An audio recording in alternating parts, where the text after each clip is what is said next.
Hello and welcome to another episode of Team Blush. This is part 8 in the KA24ET Turbo series, and in the last episode, unfortunately, we may have lied to you. We said at the end of that episode that we were going to begin pulling the engine in this episode, and as you can see, we thought that was the case. We did pull the hood off of the car and we began to label a lot of stuff in the engine bay in preparation for pulling it. But during the process of getting all of that prepared, we began to think about a lot of the unknown variables that we were very soon about to come across, and this is one of them. Our thought process behind doing this install first before pulling the engine is that if we go ahead and install an unknown quantity, which is the new engine with all of the new electronics and accessories that are going to be going onto it in the car, and then we were to go and install this Megasquirt afterwards, if something didn't run correctly, we wouldn't know which part of that system is actually the incorrectly set up system. So with this, we're going to go ahead and get the Megasquirt installed on a completely OEM engine, for the most part completely OEM, so that we know for a fact that this is going to work on our new engine, aside from any weird accessories that may cause us any strife in the future. There is a bit of an asterisk when it comes to this installation video. We are only going to be doing the absolute bare minimum installation on this motor. Unfortunately, we do not have the correct piping to put in our new intake air temperature sensor. We have a boost solenoid, but we don't have a turbo on this engine. And we were going to install originally an aftermarket higher resolution trigger wheel, but this did not work out. Little behind the scenes, we've actually already installed this into the car. We are coming back to film the intro because some things didn't work out, and those some things are these trigger wheels. We are currently talking with DIYAutoTune on what might be happening with that whole scenario, so that will not get installed in this video. And shout out and a huge thanks to Philip Boydston over on Instagram. He was talking to us about this trigger wheel situation and really helped out. It just turned out there was a huge disparity between our two engine setups, so it really did not end up getting us running in the end. But thank you a ton for your time. It is really appreciated. So with that little bit of explanation aside, let's go ahead and get this powerful little box installed in the car. It should be, or at least we already know, it is actually a pretty simple process if you don't dive into some other weird little add-ons that could cause some issues. We hope to get that ironed out in the future, and we hope to relay that information to you in the future. But until then, we hope this will suffice for a video, and we can dip our toes into the bit of an unknown that is this Megasquirt system. We'll see you on the other side. Our first step in installing this aftermarket Megasquirt ECU is to uninstall our OEM ECU. Since this is located under the dashboard in the footwell of the passenger side of the vehicle, we went ahead and we uninstalled and took the passenger seat out of the car. Not necessary, but we like having a lot of room when we're working under the dashboard. After getting the passenger seat out of the car, we went ahead and got this door sill trim piece out of the way. It just has a bunch of screws lining the length of it.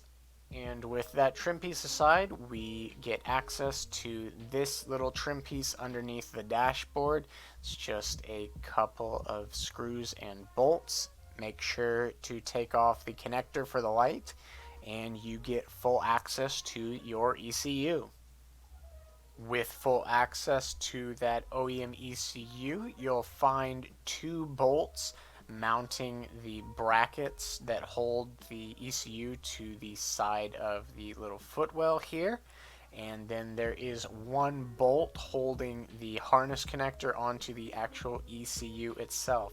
So go ahead and get those bolts off, then you'll be able to remove the OEM ECU from the car. Now with the OEM ECU out of the car, we can go ahead and take a look at running our included vacuum line into the engine bay. We opted to use the same grommet that we used for our battery cable that is located underneath the passenger side wheel well. So we needed to pull back this wheel well liner just enough. You don't actually have to pull the full thing off. And it's as simple as getting some WD-40 on the tip of that vacuum line to feed through the grommet into the area underneath the dashboard. Once you've gotten it fed through that grommet, you can go ahead and pull it down into the area where your new ECU will sit. And as you can see on the Megasquirt, there is this little barb fitting on the back of it. This is where your map sensor is. You'll just plug that right in like so. The other end of our vacuum hose still needs routing, and there is just this little hole in the same area of the grommet where we can run it into the engine bay. Once it's in the engine bay, we need to go ahead and tee this hose into the vacuum hose on the fuel regulator. So we went ahead, and since we knew where it was already going to go, we went about tidying it up so it looked as OEM as possible and kind of was hidden out of the way. But once that was all routed, we went ahead and cut our vacuum line in the middle. We then inserted this included little T, and we simply plugged our new map sensor vacuum hose into it. It's really as easy as that, and that's the only modification that we need to do in the engine bay to get this Megasquirt running on its most simple settings. And if you don't happen to have an aftermarket fuel regulator, if you follow along your fuel rail right here next to the valve cover, you'll find your OEM fuel regulator right here in this little bundle of hoses. On the fuel regulator, you'll see this little barb, and that's where your vacuum line that you'll need to tee into comes out of.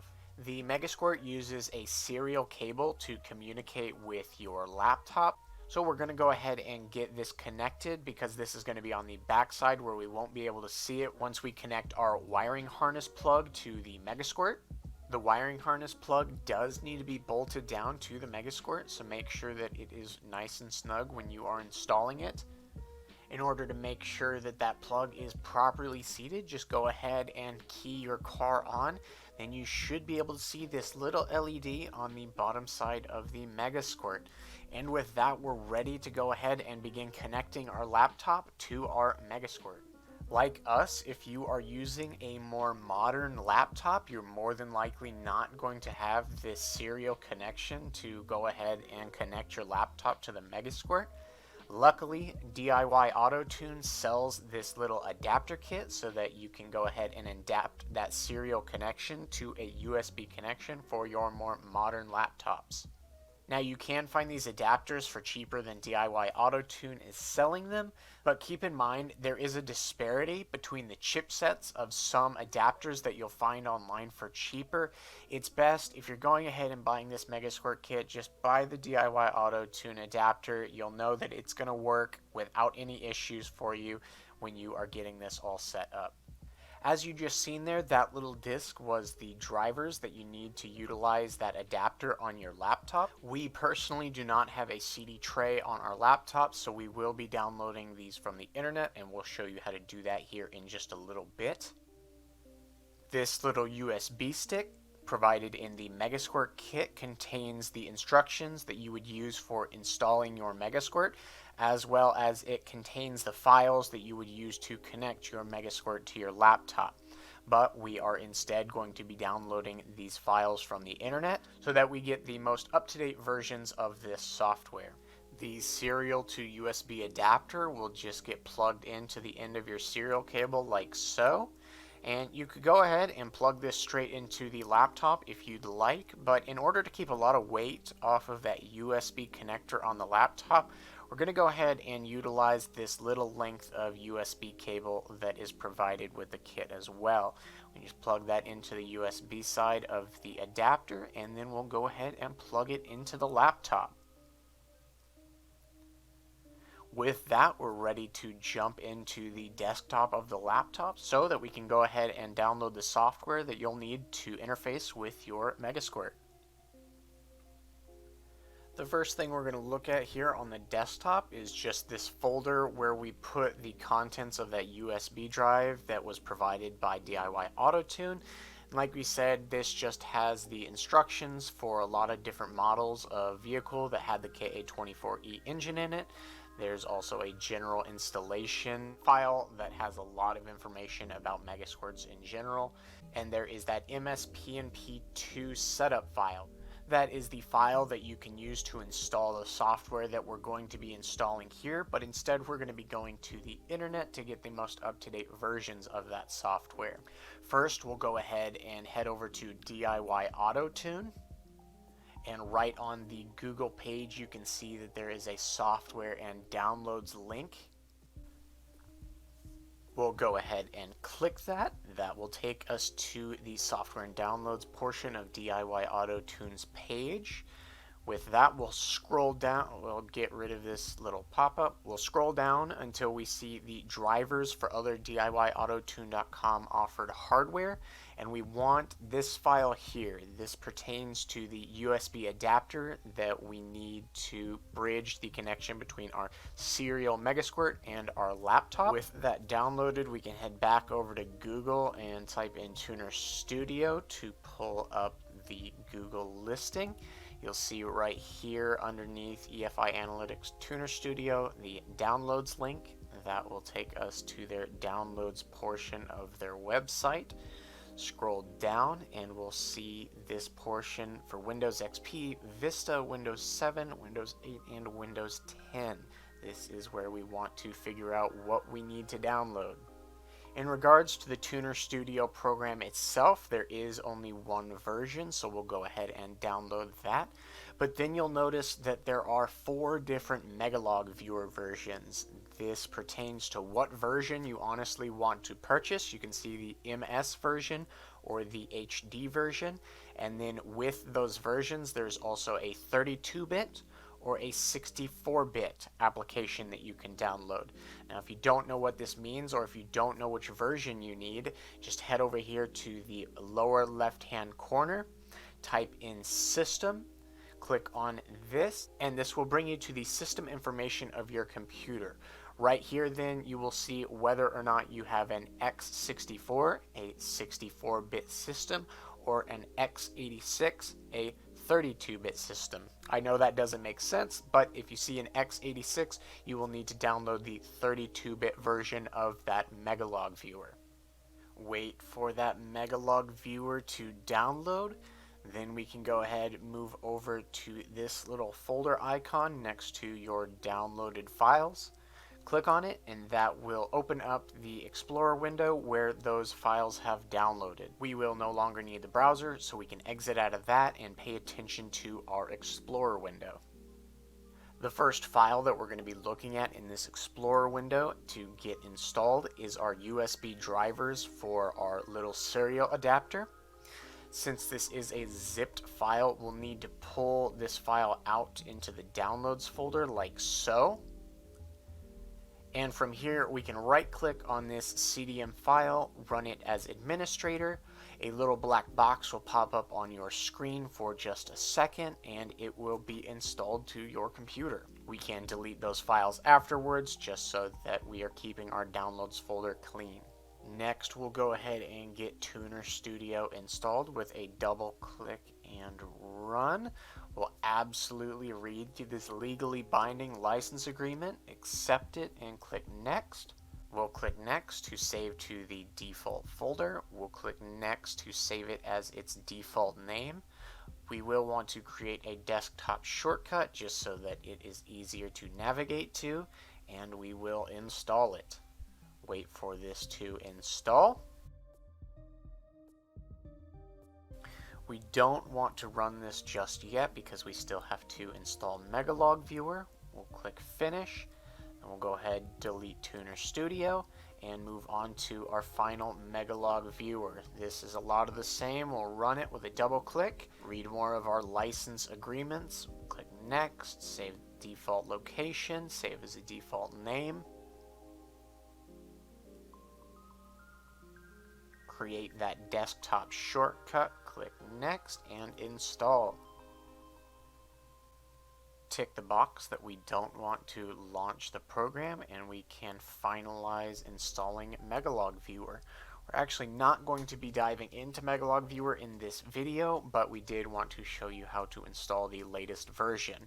We can go ahead and delete that. Since we're done with all of the programs that we've downloaded, we can exit out of the Explorer window and empty our recycle bin. One final thing we need to go swing by the internet to grab is our base map file for Tunerstudio. So we'll head back over to Google. We'll type in DIYAutoTune KA24E. That will bring up the Google listings, and you'll see the DIYAutoTune KA24E product listing here. We'll click on that to go to their web page. Scrolling down and getting rid of the annoying little pop-up yet again, we'll find the download section on this page, and in this section you'll find the MSPMP Gen 2 base maps. You'll click on that and it will bring us to yet another web page where there is a bunch of base map files hosted for us to download. We'll scroll down all the way to the Nissan Maps section. And at the very top here, we can see 1989 to 1990 240s and 1990 to 1995 pickup KA24E base maps.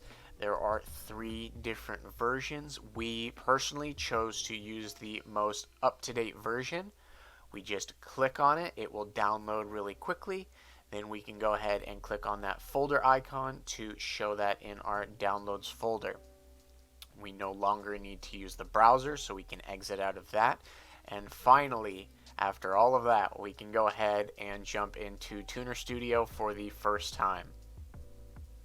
For the initial launch of Tunerstudio, we will not be using that base file, so we're just going to minimize out of that for now. And we're going to go double click on Tunerstudio.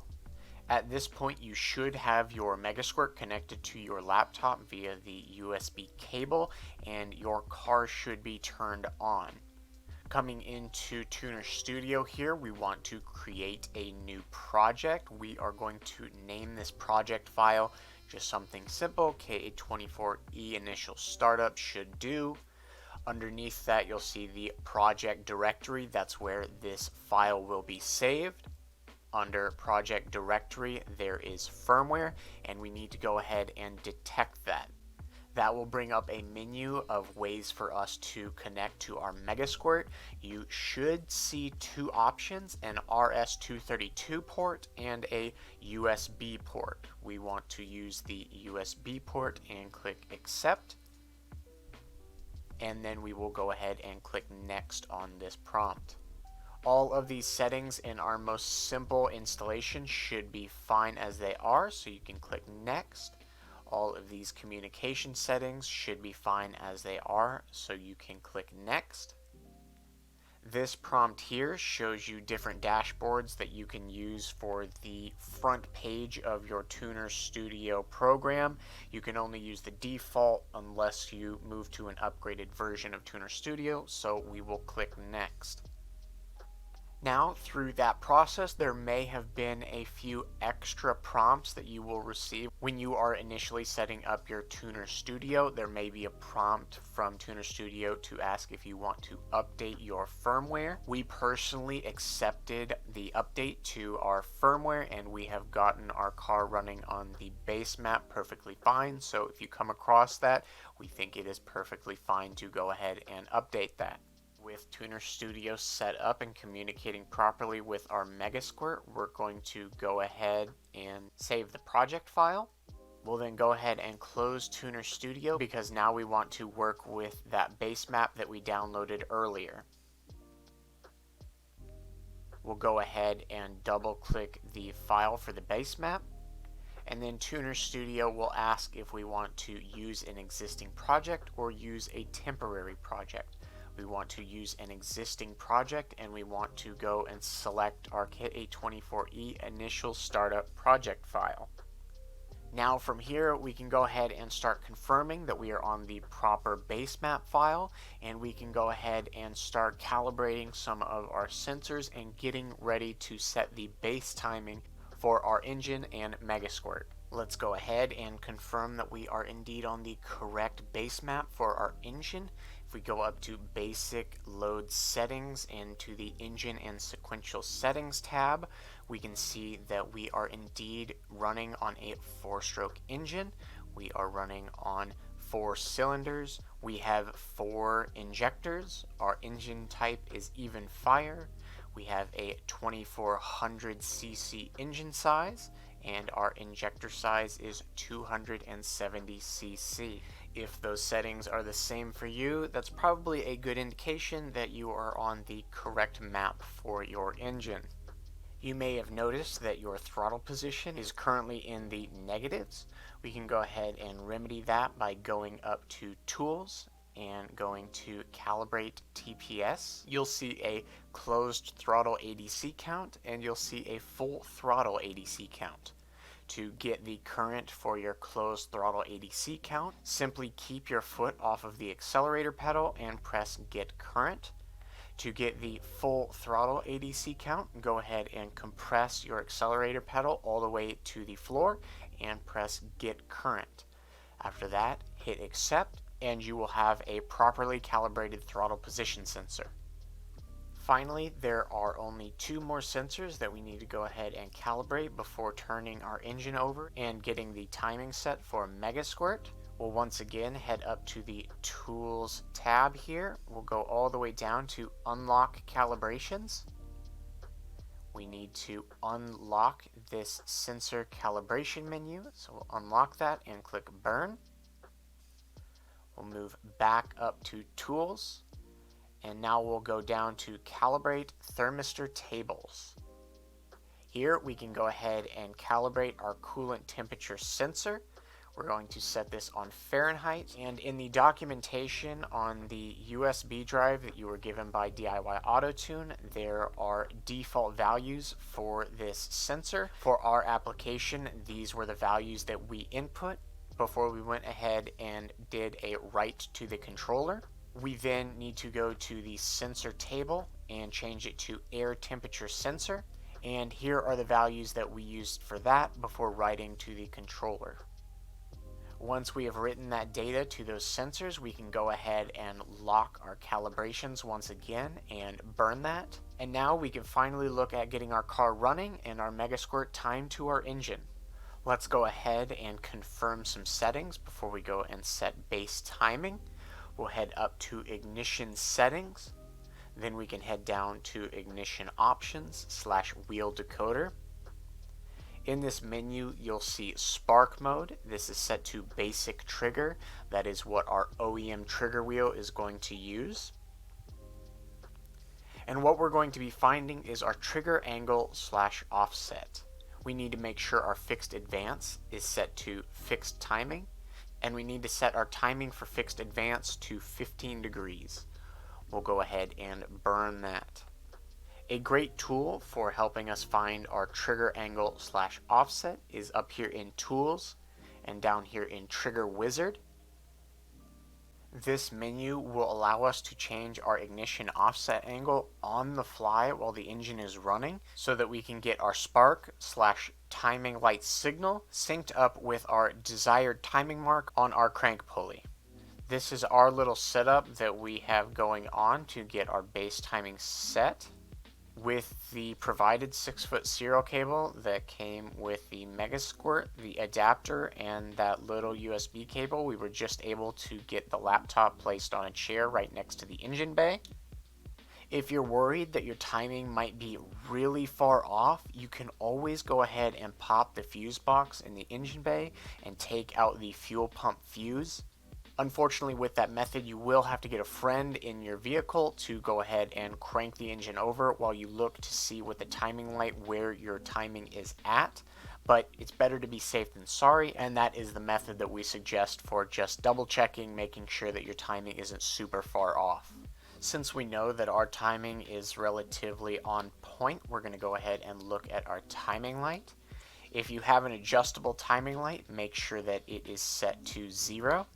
And then we can go ahead and look at our 3 leads connected to the timing light. We have a negative and positive cable. These will typically get connected to a positive and negative lead of a battery, but since we have relocated our battery, we're going to go ahead and clip our positive lead onto our battery relocation block that you've seen in a previous episode. And we'll go ahead and put our negative lead onto the strut tower bolt here. Our 3rd lead here is for our timing light signal. This will get clipped onto the number 1 cylinder plug lead, and we need to make sure that this arrow is pointing towards the plug when we clip it on. Taking a look down into the engine bay here, we can get a look at the tab on the engine that we need to line up with our crank pulley mark right here. We went ahead and dabbed a little bit of paint on it to make it easier to see. And the idea is that every time the timing light fires on an engine rotation, we want to see that little mark on the crank pulley that we marked with paint in line with our little tab on the engine. If it's off its mark, either to the left or right, we'll then go ahead and increase or decrease the trigger wizard value in order to get that timing mark to line up with that tab. So here's a little demonstration of that. Unfortunately, the camera on our phone could not keep up with the timing light, so you'll have to believe us when we say that we did get the engine timed on 15 degrees, and you can see in the upper left hand corner that we changed the value on that trigger wizard just by a little bit to get it timed in on that mark. Burn that trigger angle once you have lined everything up with your 15-degree mark. Turn your car off, key it on.